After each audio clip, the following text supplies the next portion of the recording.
Em Mateus 19, a partir do versículo 23, depois que o jovem rico vai embora triste, depois de ter uma conversa com Jesus sobre o que seria bom, quais seriam os mandamentos a seguir, Jesus tem uma conversa com os discípulos acerca de riquezas e de quem abandona as coisas para seguir o reino de Deus. Segue-se a partir do versículo 23. Então Jesus disse aos discípulos: Digo-lhes a verdade. Dificilmente um rico entrará no reino dos céus. E lhes digo ainda: é mais fácil passar um camelo pelo fundo de uma agulha do que um rico entrar no reino de Deus. Ao ouvirem isso, os discípulos ficaram perplexos e perguntaram: Neste caso, quem pode ser salvo? Jesus olhou para eles e respondeu: Para o homem é impossível, mas para Deus todas as coisas são possíveis. Então Pedro lhe respondeu: Nós deixamos tudo para seguir-te. Que será de nós? Jesus lhe disse: Digo-lhes a verdade. Por ocasião da regeneração de todas as coisas, quando o Filho do Homem se assentar em seu trono glorioso, vocês que me seguiram também se assentarão em 12 tronos para julgar as 12 tribos de Israel.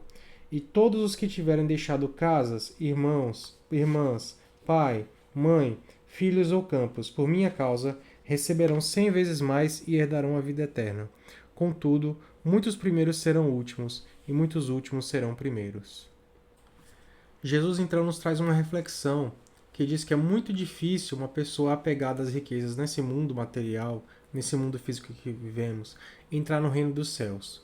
Porque para entrar no reino dos céus, devemos ser puros como uma criança, devemos ser inocentes e, mais do que isso, devemos nascer de novo em Jesus Cristo.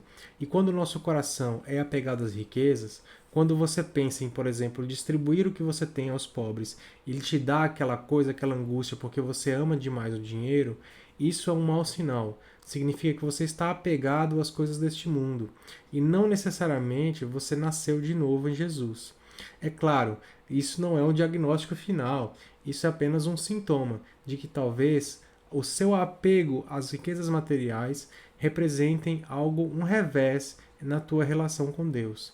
Porque Deus diz, através de Jesus Cristo, que não devemos juntar riquezas onde está aqui no mundo material, que devemos juntar, na verdade, uma riqueza no céu, distribuindo aquilo que sobra para nós, para os pobres. Ou seja, eu trabalho para ter o meu sustento, eu trabalho para ter uma reserva de emergência, eu trabalho para ajudar minha família.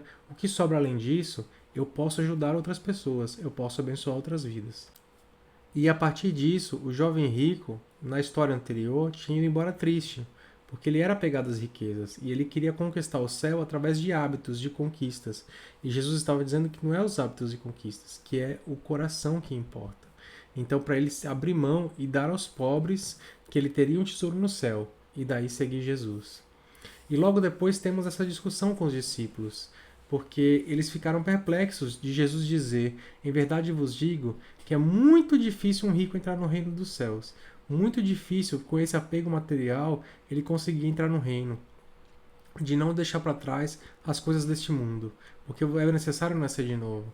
Então Jesus diz que é mais fácil passar um camelo pelo buraco da cabeça de uma agulha do que um rico entrar no reino dos céus.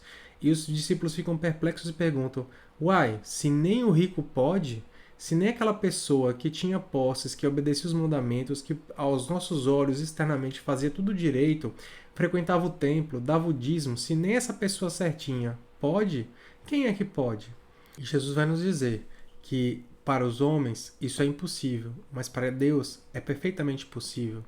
Tudo é possível para Deus. A transformação dos corações é possível para Deus. A salvação, ainda que de um rico, é possível para Deus. Tudo depende de Deus. É pela graça do Senhor e pela graça do Senhor Jesus Cristo. E quando nós sabemos do Evangelho e o que devemos também fazer a nossa parte, porque assim não é que estamos conquistando o céu, é que estamos agindo em obediência. E aí os discípulos perguntam: Nós largamos tudo para te seguir. E largaram mesmo. E eles perguntam: O que será de nós? E Jesus vai dizer: Todos aqueles que largaram campos, fazendas, trabalho, família, pai, mãe, para seguir a Jesus, qualquer renúncia que você teve que fazer para seguir a Jesus, será acrescentado 100 vezes mais ainda em vida, e será te dado a vida eterna. por ter largado as coisas deste mundo em favor de Jesus. Então veja, não é só as riquezas materiais. A renúncia em relação às coisas do mundo é parte essencial para a coroa da vida eterna. Só que não é uma conquista nossa, é graça de Deus. É a graça de Deus que nos alcança, que nos dá um entendimento, que nos faz um constrangimento, e aí nós só precisamos fazer um salto de fé. Às vezes nem isso, mas porque Deus nos alcança. Mas quando fazemos nosso salto de fé, nós fazemos a lição de casa. Nós cremos em Jesus. E daí todas as coisas mundanas deste mundo ficam pequenas. É fácil abrir mão de qualquer coisa diante de Jesus.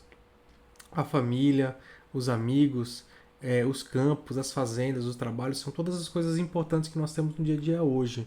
Mas diante de Deus, qual é a importância dessas coisas? Né? A família continua sendo importante, o trabalho continua sendo importante, só que elas ganham uma outra dimensão. Elas servem a um propósito diante de Deus, a um propósito de obediência. Então existe uma diferença muito grande entre eu ter o meu coração para estas coisas e eu ter um coração para Deus e ter estas coisas na minha vida. Porque aí todas estas coisas que estão na minha vida física, no mundo físico, inclusive a família, se tornam um meio através do qual eu glorifico a Deus com a minha vida.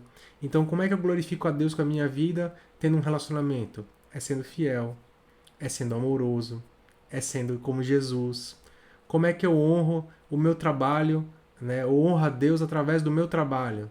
É sendo fiel, não roubando, não burlando o ponto, fazendo todas as tarefas com destreza, ajudando o próximo, né? E aí de repente o mundo começa a ficar melhor, porque não é as coisas que me definem, é meu relacionamento com Deus, que aí todas as coisas vão ser permeadas por esse relacionamento e todas as coisas são transformadas a partir do meu relacionamento com Deus. Então, reflita nisso na sua vida. Essa discussão toda começou a partir do jovem rico, das riquezas e do papel que as riquezas representavam na vida do jovem rico. E você, passa a sua vida pensando em riquezas? Passa a sua vida pensando, eu quero ser rico? Que tipo de riqueza é essa que você almeja chegar?